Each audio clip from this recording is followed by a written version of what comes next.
With 4 days to go, New Zealand First leader Winston Peters is on the final sprint after a marathon tour of the whole country. From Bluff to Northland, the New Zealand First bus has travelled almost 12,000 kilometres in total. Our political reporter Jo Moir has exclusive access to the campaign in what could be Mr Peters' last. She's on board the bus, travelling with Mr Peters and his contingent from his old stomping ground of Tauranga. Good evening, Jo. Paint us a bit of a picture. What's it like on the inside there on that bus? Yeah, hi Lisa. So we're just making our way. We're on the motorway now, heading towards Auckland. And yeah, as you said, coming from Tauranga, his old stomping ground, we had a public meeting there. The bus literally drove into the meeting as it was being held in a big sort of airport flyer situation with planes and all sorts of things. So getting on the bus was quite an experience. But basically, we've got a bit of a makeshift office going on in here. So Mr Peters has been doing everything from sort of cabinet meetings to strategising to media interviews. We've already pulled over a couple of times today for him to do a few overseas interviews, just trying to get those final votes from people. And, you know, the bus itself is kind of covered in black and white, the party's colours, the Back Your Future campaign slogans, black and white streamers. There's actually a little Winston Peters little model head at the front of the bus as well for people. Lots of toots too. So, yeah, it's an interesting vibe on here. There's not a lot of people on the bus. It's a pretty small contingent.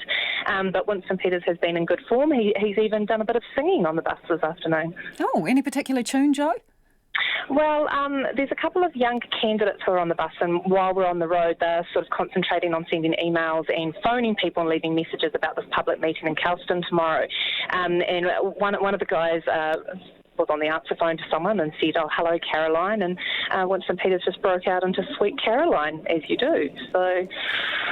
Now, just tell us, so that we can picture this in our head and how awkward this is. Is he sitting a wee way away from you? Whereabouts is he on the bus?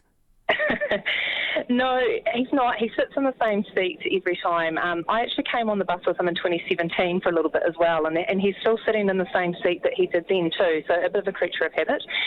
So he's in that seat just to the left of the driver, so he can see everything that's going on. He does sit by himself. It's two seats, obviously, but he doesn't have anyone next to him. He has done quite a bit of work, though, as well, so I guess that's fair enough.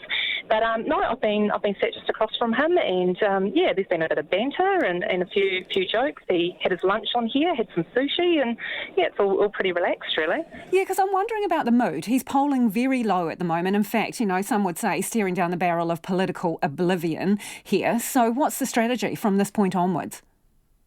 Yeah, I mean, 4 days to go, and we've seen those numbers, right? You know, lots of people have already voted, and I did do a sort of one-on-one interview with him before and talked about that, and he said, look, you know, it's difficult because it's kind of become 14 days of an election day because people are out voting early, but, you know, he says there are still people who haven't decided who will vote on the day, and you know, his argument is that people will realise that, you know, the Labour Green coalition that, you know, polls are suggesting will be, it's a real lurch to the left, and, you know, he's banking on being that handbrake. He's really using that. Oh, I think we might have just lost Jo. I think the Winston Peters New Zealand First bus. Oh, you're back, Jo. We lost you temporarily. Oh. Hello. You must have just gone around a blind corner or something. So you were talking about him pushing this idea that he's the handbrake. I was interested to see today. He's gone, well, I suppose you'd say quite negative on the campaign. He's raising concerns, isn't he, about whether Labour is committed to its promise of no additional taxes other than the ones it has announced. Yeah, that's right. So, I mean, he says that Labour's promise not to introduce that wealth tax, that Green Party wealth tax that they've proposed, would evaporate when they had an excuse to, basically. And that excuse, he says, is, you know, a changing economic circumstance. So he's putting it out there that they would break their word, and he says, why would it be any different on this? That's very similar, of course, to the rhetoric that we've been hearing from Judith Collins as well. Now, media did push him on that at the stand-up afterwards there in Tauranga, and he didn't really want to elaborate any further, probably because, you know, the questions were centred around you sound like Judith Collins. But yeah, interesting that, you know, he's the one who's been in coalition with Labour, and, you know, there's been the Greens relationship there with supply and confidence. And, you know, he's basically saying that, you know, you can't trust Jacinda Ardern at her word, despite the fact that he's been Deputy Prime Minister for the last 3 years. And along the way, Jo, he's also been really pushing that message about abstain from voting until the last minute. What's he thinking there? Well, he's hoping that enough people will wait and see. Now, the message that he's been giving about that specifically is you're going to see a whole bunch of, political parties drop clingers of policy announcements in the days leading up to the election. And if you've already cast your vote, well, then you're a bit stuffed by then. To be fair, most political parties have got their big policy out now. There's a sort of dribs and drabs coming through, but, that big sort of flagship stuff has kind of been done.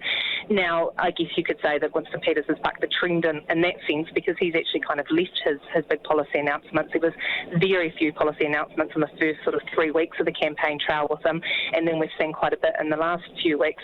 So I guess he's using that strategy to try and get voters interested and maybe hold off and think, oh, well, I won't vote just now. I'll see what happens with, the national vote and see whether New Zealand First may or may not be in play.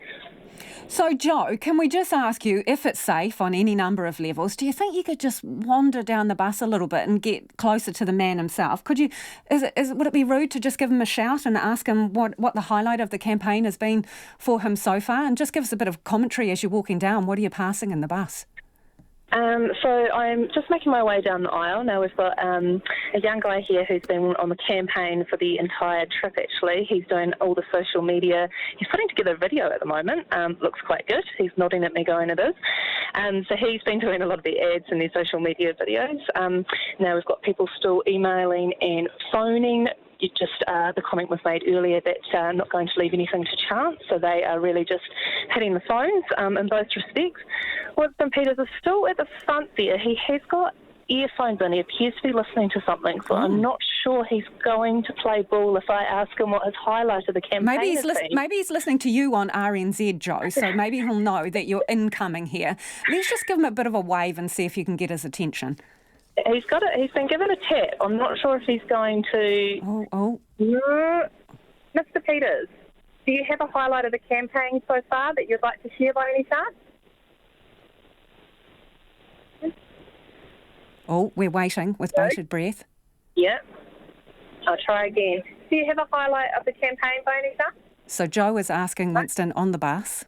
No, he is busy on the phone. He's just he's sorry, busy. I'm on the phone. Okay, So he's probably, as you say, trying to squeeze out every last vote there, doing a bit of a campaign ring around. So where do you get off the bus if you're not ejected before you get to the end destination after this attempt? Well, I'll be ringing you, Lisa, if I do get ejected and say, come and pick me up. No, I'm going to see it through until Auckland. Winston Peters is in Auckland for the next 2 days campaigning. So I will be heading to the RNZ office as soon as we get there. Brilliant. Thank you so much, Jo. That is Jo Moir, who is on board the New Zealand First campaign bus.